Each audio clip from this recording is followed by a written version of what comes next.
চিত্রনায়িকা পরীমনির সঙ্গে আদালতে দেখা গেছে তরুণ গায়ক শেখ সাদীকে। পরে জানা যায় পরীমনির মামলায় জামিনদার হয়েছেন এই তরুণ গায়ক। এরপর থেকে শেখ সাদীকে নিয়ে আলোচনা বেড়েছে। এর মধ্যে সাদীর একটি পোস্ট যেন সেই আলোচনাকে আরও উস্কে দিয়েছে।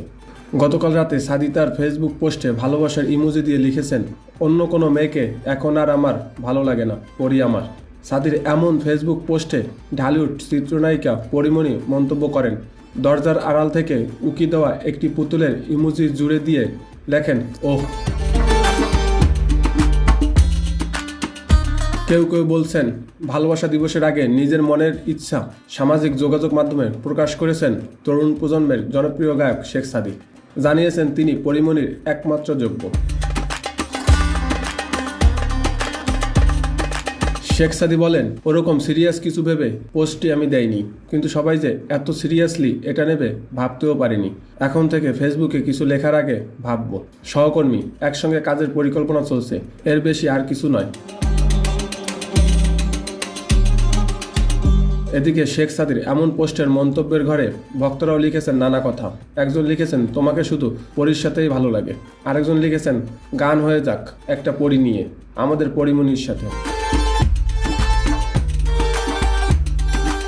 গ্রেপ্তারি পরোয়ানা জারি হওয়ার পর গত 27শে জানুয়ারি আদালতে আত্মসমর্পণ করে জামিন পান ঢালিউড চিত্রনায়িকা পরীমনি।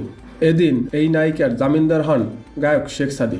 আদালতে শুরু থেকে শেষ পর্যন্ত পরীমনির সঙ্গে ছিলেন তিনি। তারপরে চর্চায় পরিণত হয়েছেন তরুণ এই গায়ক। পরীমনি সে সময় বলেছিলেন, একটা চড়াই উৎরাইয়ের মধ্য দিয়ে আমার জীবন চলছে। বিপদের সময় যিনি পাশে থাকেন তিনি জীবনের জন্য আশীর্বাদ। আমি এই জীবনে অনেক শুভাকাঙ্ক্ষী পেয়েছি, এখনও আমার অনেক শুভাকাঙ্ক্ষী রয়েছে। আমার সুখ দুঃখ গল্পগুলো তাদের সঙ্গে ভাগাভাগি করি, এতে আমি মানসিকভাবে ভালো থাকি। আর শেখ সাদী বলেছিলেন, আমি ইন্ডাস্ট্রিতে কাজ করছি অনেক দিন হলো। পরীমনির অনেক ইতিবাচক গুণ রয়েছে, বিপদ আপদে মানুষের পাশে থাকেন, আমি তার মঙ্গল কামনা করি সব সময়। পরীমনির ফেসবুক পেজে দেখা যায় শেখ সাদীর একটি ভিডিও প্রকাশ পেয়েছে। তাতে পরীমনি লিখেছেন, পৃথিবীকে জানতে দিও তুমি এই পৃথিবীর আলো। এছাড়া 13 জানুয়ারি পরীমনির ফেসবুক পেজে শেখ সাদীর আরও ভিডিও প্রকাশ পেয়েছে।